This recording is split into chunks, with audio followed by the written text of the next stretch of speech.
الرحمن الرحيم السلام عليكم ورحمة الله وبركاته. maanta waxaan iisoo gudbinayaa quraac canjeelo. Marka canjeelada wuxuu ka kooban yahay burka madow self raising. marka ani waa sii dubtay. maxay ahayd waxaan ku daray burkan ayaa isticmaalay self raising whole meal, ukun, biyo, cusbo.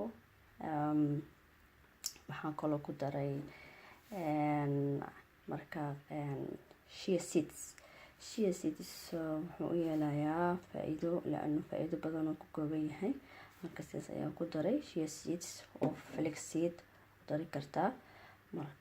daabasho wacan. canjeelada ugu horeyso ani waa sii dubtay xalay ayaa qastane. bismillah.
Soomaaliya canjeelada waa la daboolaa.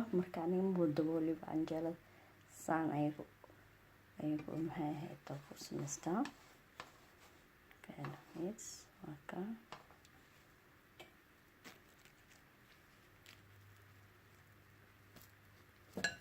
bur madow maasha allah faa'iido leedahay.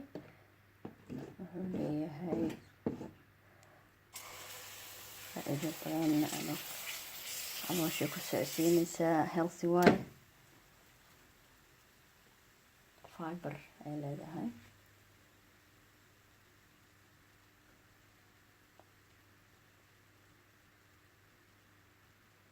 burkan waxaa ka isticmaali karta oo kale rooti, muufo.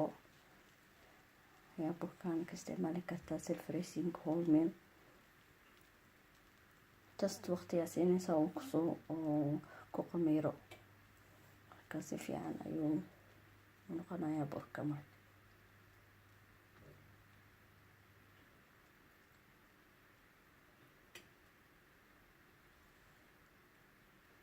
Cake xataa waa ku isticmaalin badan marka hadduu fab leeyahay oo fiican yahay caafimaad.